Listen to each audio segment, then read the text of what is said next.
Welcome back to my channel. My name is Ray and we are about to check out episode 5 of season 2 of the Wheel of Time. I've been having a good time with season 2. It's definitely very demonstrably improved over season 1 in a lot of ways. So I'm really excited to jump into this episode. It's titled Domain, so anybody who's read the books knows probably what's about to happen in this episode. And it's going to be real bad. Let's say that. I'm guessing it's going to happen at the very end of the episode. And it's going to leave us on a cliffhanger. That's going to be the cliffhanger. We also, I know from the trailer that this is the episode where we finally meet Aviendha. So I'm quite excited for her first appearance. All right, I think that's pretty much everything that I want to say for the preamble for this. Let's just jump in. The episode just dropped earlier today. I'm off of work, so let's go. Let's just get into it. Them to me. Oh, we're going back to the waves, huh? Okay. Oh, yeah, because I saw the trailer. What do they want? Those who will not swear the oath will have the oath.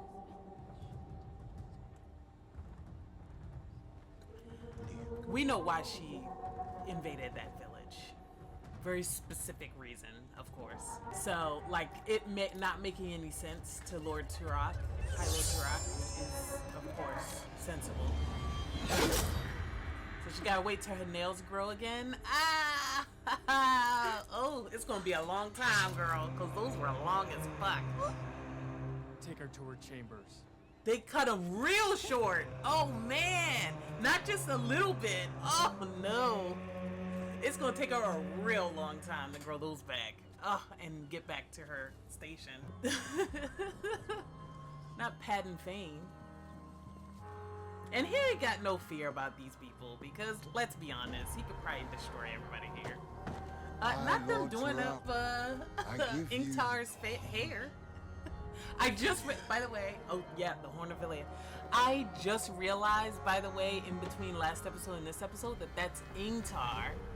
And that the dude who was like so muscled out that was fighting it back in the village, shirtless, that's Masema. I realized that, and it took me a while to realize that. Yeah, so their mission is to make everybody Shan-Chan, and then with the greatest army that spans the world, fight against the Dark One. That's their mission. Which, sure, but it's also a bit, I mean, they're an imperialistic, they're an empire, so they're gonna have imperialistic goals, and then use something else as the excuse for invasions and stuff like that. Why we run? She's not gonna go down that easy. There you go, babe.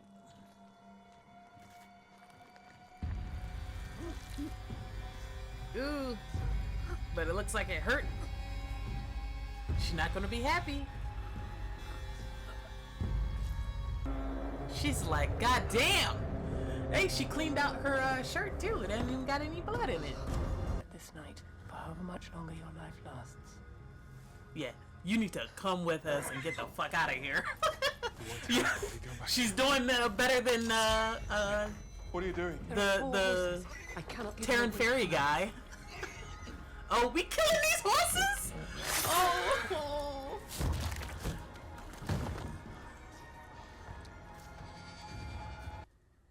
Tarvalon. Of course it does. What happened? All roads lead to Tarvalon, don't you? Oh no! She exploded his head. Anything slower than a horse. Oh yeah, cause she's used to like flying cars and shit.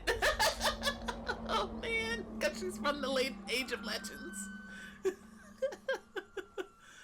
Oh my god, she totally obliterated that guy's head.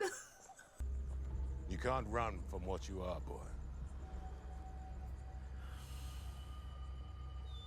I mean, being a wolf brother, I know it's tough, but I just, you know, Perrin has to find his own way. He can't just completely divorce himself from everybody he loves. Like, it's just no way. There's no way. What the Forsaken? They were trapped. By you. In your last life. And now Ishamael is loose and he has released Lanfear. If he releases them all, well then we have no hope of winning the last battle. No, he's so torn up because he's like low-key was falling for her. If not like a pure love like he had with Egwene, and you know, it was still like all a little, he's very messed up, so it was a very difficult kind of relationship for him emotionally, but he was like growing an affection for her, and to have her betray him like this is so awful. Hopper. Marquis, another round. Dane. I don't remember that name, but I don't remember a lot of stuff from the early books, so fair enough. The Aiel woman. Dane Bornhold. Bornhold. That name is familiar to me. Oh my god. Okay. I like have vague memories coming back. I think that's who I think it is. Ah, tough. You were looking for them? Oh, I know you were. Oh no, she's about to die. Oh, ooh, no.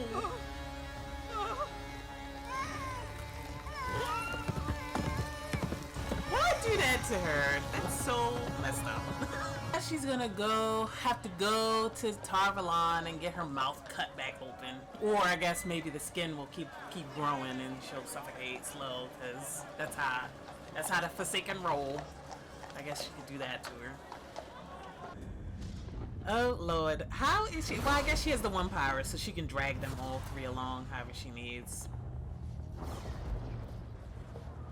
But this is wild. What is she going to say here? What was the reason? What was the reason? Shielded and bound. He's like, what the fuck is going on? Us with the one power. Yeah. How did she? I've broken many more than that. You weren't recruiting me for the Red Argent, were you? No, she was not. You were recruiting me for fame. And you're sitting in the dark trying to justify yourself to a woman you kidnapped. Right? Was your prize worth all this?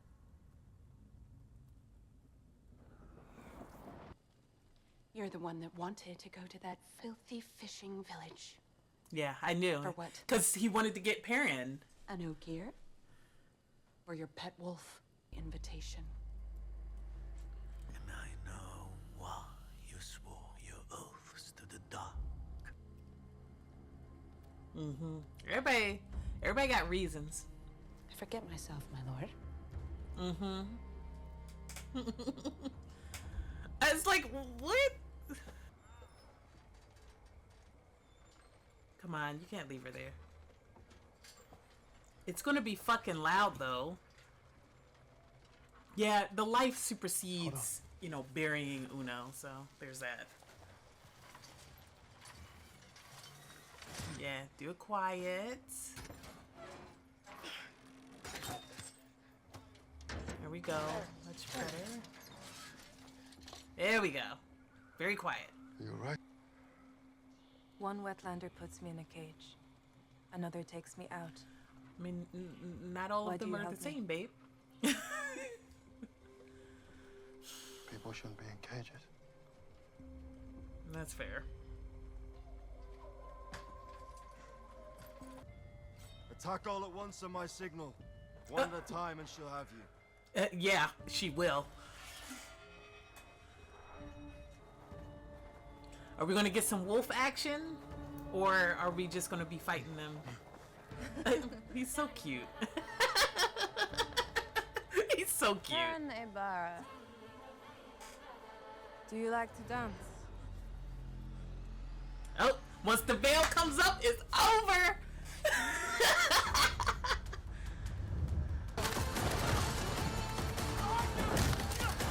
ass axe. It's a cool looking axe though. Is Perrin about to get that axe? Bro. It's too cool for him. Perrin's about to get that axe. We have to hurry. Oh no, he didn't take the axe. Damn. I was like, that axe is too cool for this jabroni. No way. We need food, clothing, and fast horses. Booty and her mastery of Teleran Riod. Teleran. The word! Teleran Riod! Can hurt you just as easily there as here. She ain't got the vampire no more. Is she gonna tell him, or is she just gonna say no and then not say anything? I mean, she has the one power. She just can't do anything. She's in the kitchen, but your nephew's with her. Moiraine. Oh my God! Believe it when Mother This said to me actor. It's been 20 years. Look almost exactly the same. If somewhat Yeah. bedraggled. This is a very I interesting imagine you didn't come back for the guy royal to cast for wedding this. Come on, Mother. She's got better things to do than pretend she can taste the difference. He can between do it, raspberries though. and thimbleberries. And of course, You must be my aunt's yeah, he warder. could play this role. I'm not a warder. This is... Rand. You believe that I will be marrying Queen Goldrin. Now that makes me your king. So I shall expect full subservience. He's fucking hilarious. It's a happy match, I hope. The name Damodred is held in high esteem. That is happiness enough. Sure. I shall go and wash upstairs. Jeez, he got a little glimpse of Moiraine there, huh? Like her life and who she is and where she came from and maybe a bit of understanding of her. So, I'm sure all's well. And we will hear from Camelin in a few days' time. This feels like compulsion. Oh, yeah. I have another question for you. I was in the library asking after Light tremor in the notation? Show me. Yeah, it was compulsion. Yeah, it was compulsion. Okay, so she's not a dark friend. It was compulsion like I first thought. Leandrin put her in compulsion and made her write This that. is Shadim's usual writing. And yeah, and then made her read it from the book. So she doesn't technically lie because it's in the book. No, Sheriam remembered making the notation herself. Black Azure really exists. Black Azure!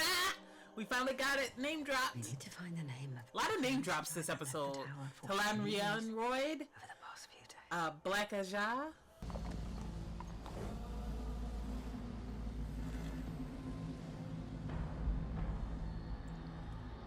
This is so messed up. Oh, no. I'll remind you of it. On the day you kneel to me. All right, who's gonna be, you know, king of the hill, queen of the hill, I guess? 'Tis the question.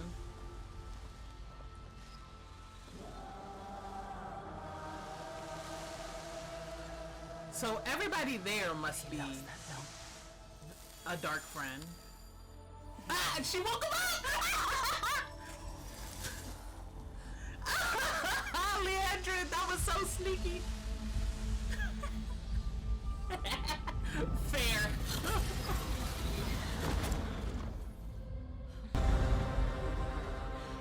Oh, Egwene? Wait, where's Egwene? Caught. Here we go. Whew, tough. Don't know about that. I don't know a lover, Wetlander. Though I would not be opposed. She right. She's so funny.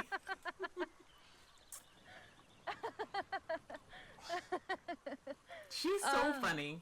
Don't worry, Perrin of Two Rivers. I will not attack you in a fit of lust.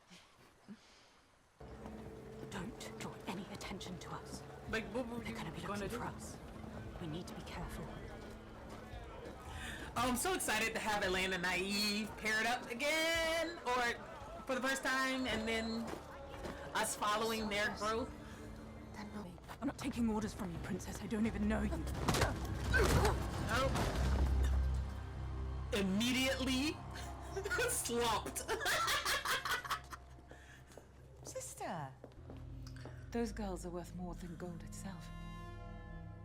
Hurry! Variant space, bro. Obviously, I know Perrin and her story, so I know why she... Anyway, never mind. Is he still the same with the boy in the show as he really was in the books? I'm wondering. But I know you, right? Or did they You've always known what you want switch to it, do. shall we say?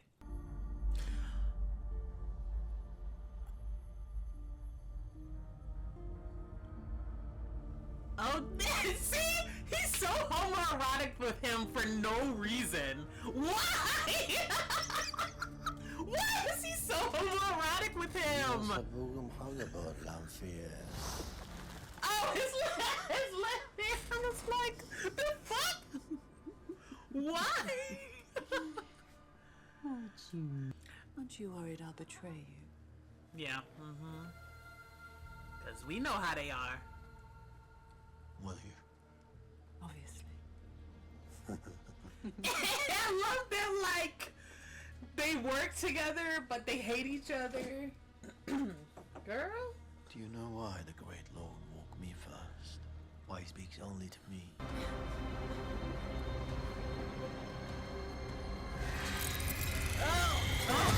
The color's normal. Okay, cool. I like it. Oh, and it grows. Oh, that's super cool. I mean, terrible. This is a... yeah. So it's, interesting. Interesting. Oh, and it has the chain. Okay, interesting. Oh, that's terrible. Oh, babe. What is it? You sure you don't want to get some sleep? King with Ishamael. This could be our only chance to find out what he wants. She'll see right through it. Maybe she might. But she might hesitate to kill you, too. Because she gonna wait another 3,000 years for him to be reborn again? She is. I don't think everything between us was a lie. Fair. It wasn't, because I think she was genuinely telling the truth sometimes. I mean that this time. Or her truth, rather. She's obviously a stalker and an abuser and everything like that. She's obviously all those things. But for her, like, she believes... If it seems as if she's hurting you... that their love is real, you know? I'll wake you. A mess. All right.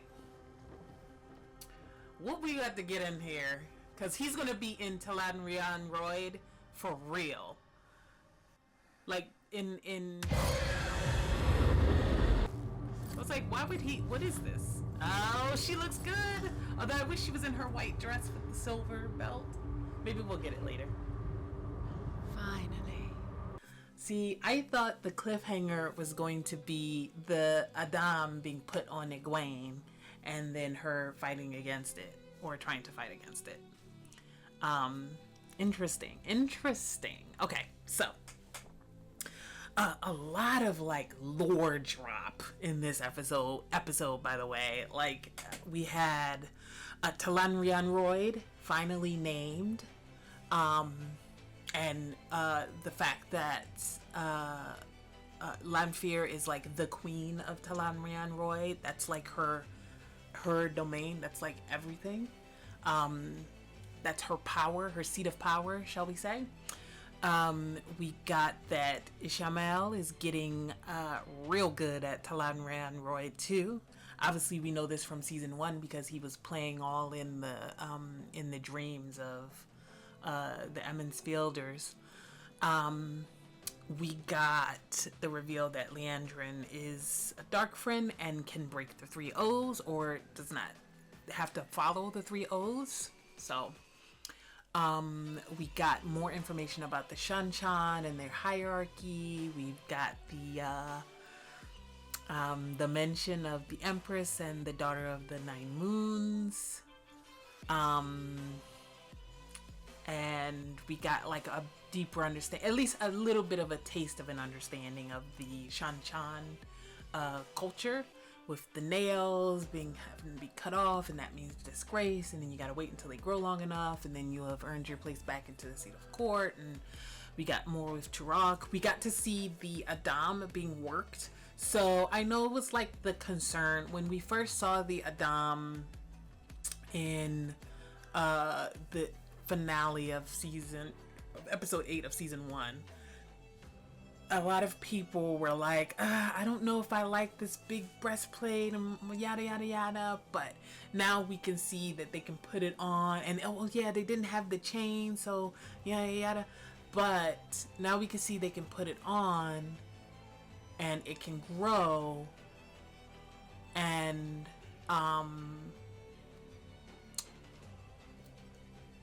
like it doesn't have to have the chain, it can have the chain, it doesn't have to have the chain. So you could conceivably see how it could maybe be made into like a, you know, a more subtle version for people who need to hide. Let's just say that. Let's just keep it there. It's vague spoilers, but I mean, it does. So the problem is that, okay, slight book spoilers. I'm just going to talk a little bit about it, about the Adam. So the problem with them switching it like this is that when the Wonder Girls figure out that the Adam can be taken apart, like you don't actually need the chain, it's literally just the cuff and the choker that's the important part. They cut the chain off, and then they can walk around and people won't know that they have somebody on the Adam. And then they can walk around with what's her name? She got a name drop in this one too. Moghedien. They can walk around with Moghedien, and people won't know that they're who they are, basically. So we'll have to see how they change it up for the show, because we got a name drop, which means that Moghedien is out there. She's not being removed. I don't think she's going to be removed or anything like that. She's too important for the story, I think. There's certain people that I think are really too important for the story to completely remove, but you can like reorder them and stuff like that. So Moghedien is one of them that I think has to be in it. I don't know if we're going to, I don't think we're going to get Grendel, though. I don't think we're going to get Grendel. Maybe not. But we did see Lanfear kind of name off a few people. So we have, obviously, Ishamael and Lanfear. We got a Moghedien name drop and a Grendel name drop. And then she said that the boys. So I don't know if that's 2 people or 3 or what. But that's at least 4 named Forsaken that we have. Sorry for shaking that. So we got name drop with 4 Forsaken. There's I guess slight book spoilers again. There's 13 total Forsaken in the books. Not all of them are important or interesting, to be honest. So I feel like they're going to trim them down into less, not 13 of them anymore. So we'll have to see. I'm guessing probably like 7. They're probably going to do 7.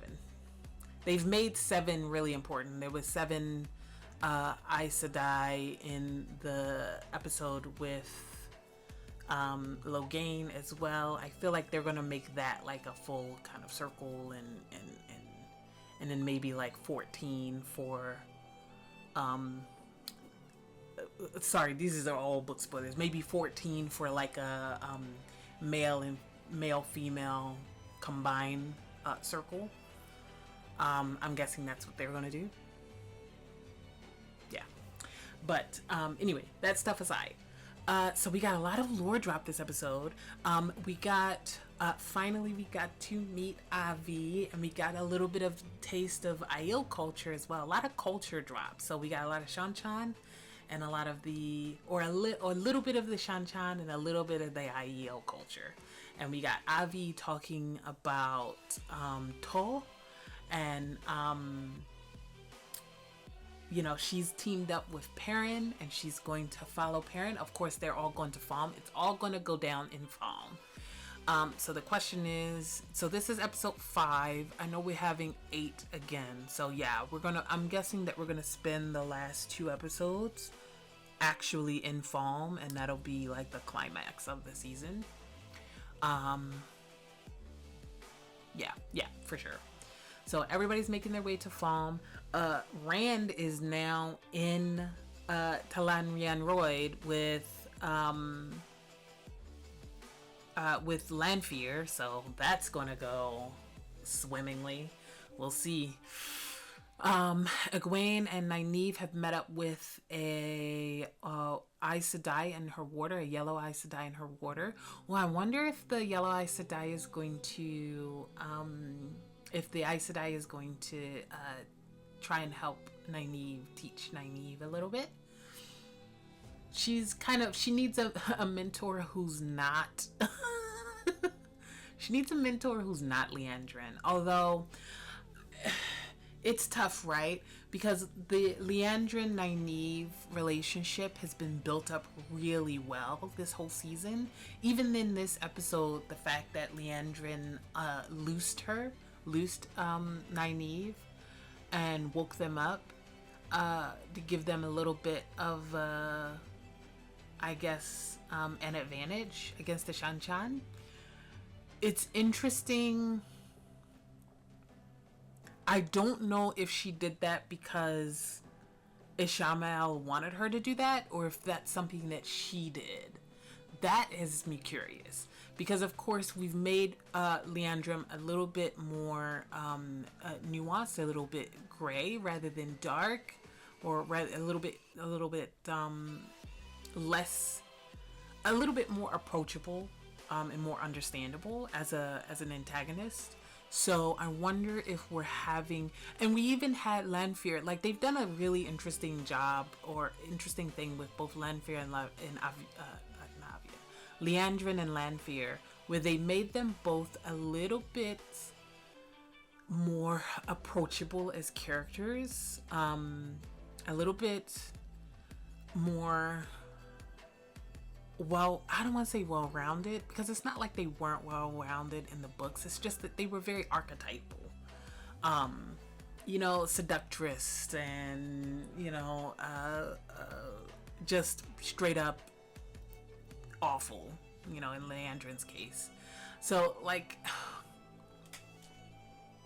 I don't know. It's interesting. It's interesting that they've made them feel, at least to me, they've made them feel a little bit crunchier, a little bit more sincere in a lot of what they're saying, so that you feel less like they're just evil to be evil or anything like that. It's not like that for them, and you feel like their motivations aren't really about power. That's the thing. I think that's it. I think that's what makes them feel very different for me, and what they've done really well in the show so far to build out and to expand on those two characters is that you just don't feel like their motivation is power. They've done the same to Ishamael too, where you just, like, even in this episode we get the reveal of what his motivation is, and that it's because he genuinely believes that suffering in this world, pain, fear, these things, evil, will not exist if it wasn't for the wheel. And we kind of get his thesis statement at the beginning of the season when he's talking to that little girl and he's telling her, what if he's not evil? What if he's just, you know, and like, I think he's, in his mind, he thinks that the best way for the world is if the wheel didn't exist. And so that's his motivation for everything that he's doing. It's a lot of motivations that people think are good. You know, everybody thinks they're the hero of their own story. Like the Shan-Chan think that they are the saviors who are going to unite the world under one rule, and then with that rule fight the dark. You know, it's obviously like terrible, and it's obviously like not okay to be going around killing people and forcing them into servitude and abusing women who have the power. Like, these are all not good things. But they think that the ends justifies the means, you know, or at least that's what they're saying. And I'm sure that there's some people in the Shan-Chan Empire who actually don't give a fuck about that. Like, don't give a single bit. And instead are just using this as an excuse to gain more power and more prestige and get the throne and all that stuff. And like, because you've set up this system where you've created a society that thinks anything goes as long as you reach this goal, you kind of create an environment that encourages people to be cruel and unusual and awful, to feel like it's okay to take slaves, to feel like it's okay to terrorize people and violently murder them. Like, this is the kind of society that's created out of people who think that the ends justifies the means. And I think that kind of mindset is an interesting thing to present as, I mean, obviously it's not a new thing to present as bad, as something that we should be opposed to, but it is interesting that they've placed that in this story, and then had Moiraine do real similar stuff too, where, you know, I kept talking about the stable master and the relationship with, and how she, you know, she did a bit better than Taryn Ferry, but interestingly, they both probably ended up dead. I'm pretty sure that stable master is probably dead now. I'm guessing that the skin kept growing and then she suffocated, like really horrifically. Even if she didn't, she could have died, and Moiraine knew that and still let her take the horses and keep going, knowing that she was basically sacrificing this woman, you know, and she technically didn't violate the 3 oaths, and yet she still manages to kill people or lead them to their deaths. And I still maintain that the Taryn Ferry guy killed himself. She did not do that. But this woman, she absolutely set this woman up to get literally killed by Forsaken. She knew that Forsaken was going to, that Lanford was going to eventually catch up to this woman, and there is no way that she thought that woman was going to survive that encounter. So interesting that they have Moiraine kind of doing a ends justifies the means mentality, while also setting up the Shan-Chan and Liandrin and the Forsaken as having that same ideology but being wrong. That's what I'm getting at. That's what I mean. It's an interesting comparison and contrast to have for the story, because we of course have spent this entire time on Moiraine's side for the most part, and believing in her, believing that what she does is for the good of everyone. But it's making, I feel like the story is inviting us to question some of that, and to challenge her in that way. But yeah, so that's about everything I wanted to say. I think it was a good idea to not go back and revisit Lan in this episode and Matt and Min in this episode. It was I think it was a good idea, because I think it would have been too bloated. I hope they kind of start doing that more, of like letting us not see certain characters so that we can give other storylines more room to breathe. Yeah, I think it's a good idea. I think probably last episode we could have done with less of the land stuff, and then had other storylines given more time to breathe, and then we could have picked up with Lan next episode, after 2 episodes away, maybe.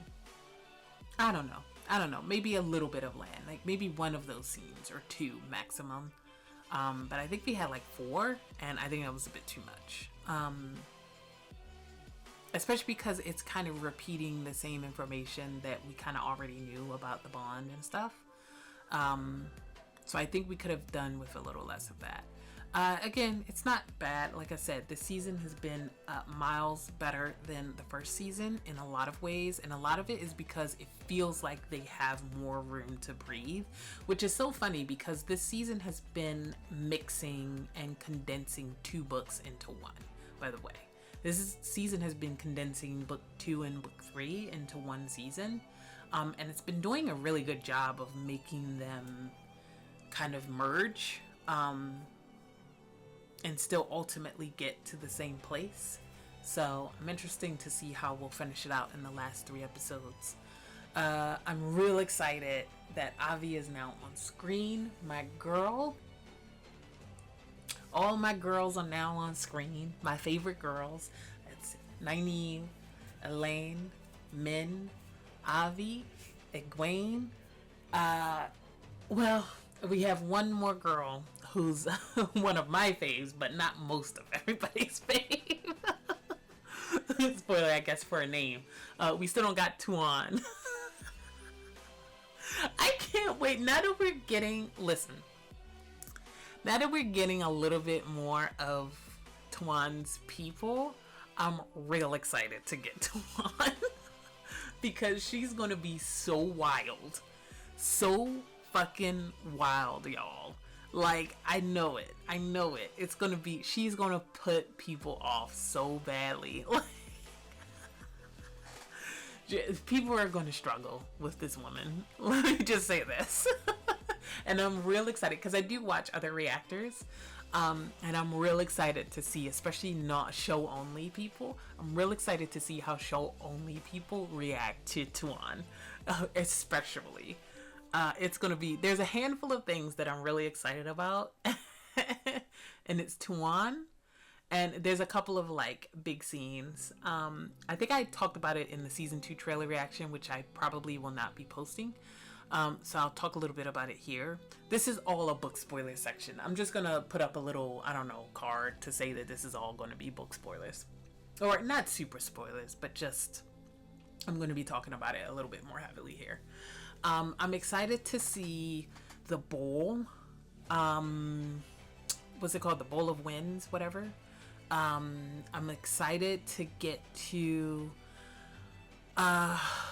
when we're actually in the waste.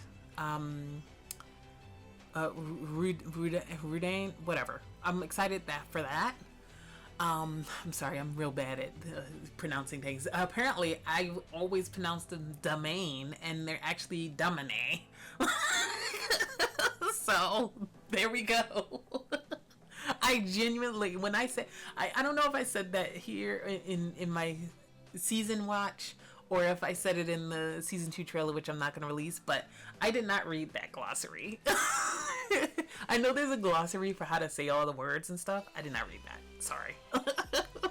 So that's why I still sometimes call it Nynaeve, and why I still say domain, and why I thought that man's name was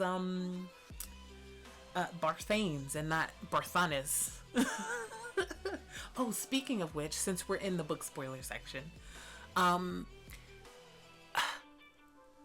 do we think, book readers, do we think that he is going to be a dark friend?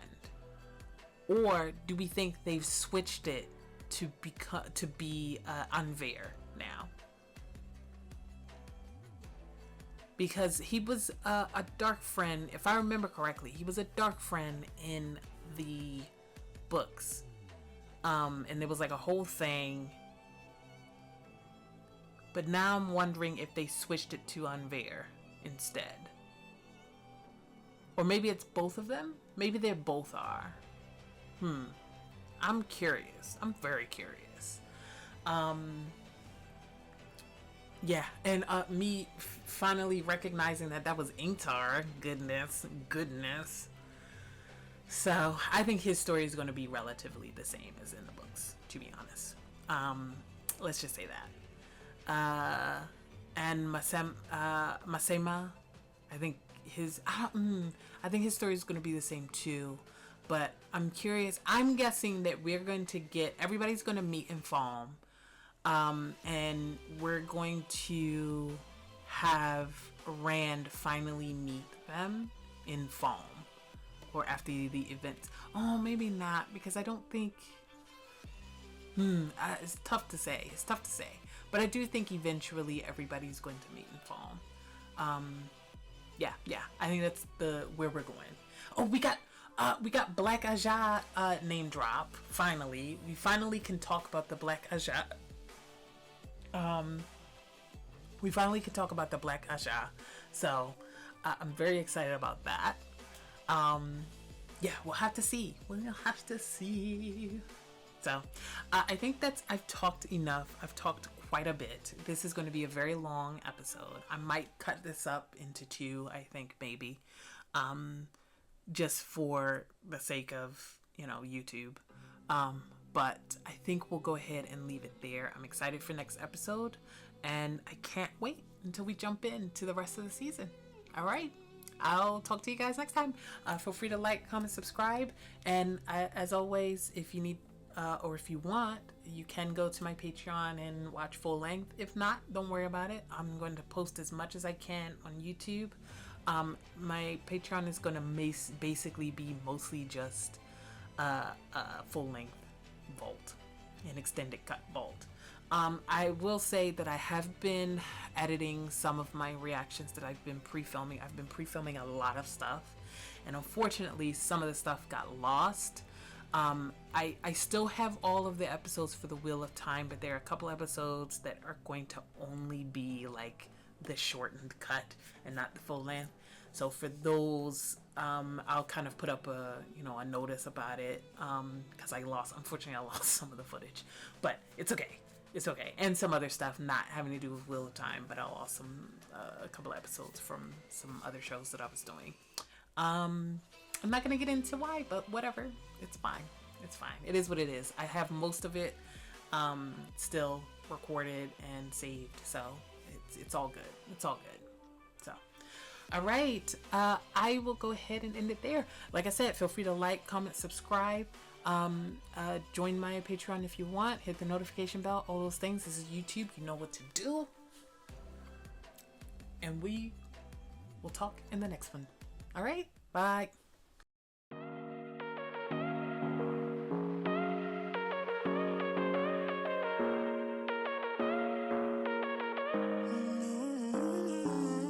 Baby, it's whatever.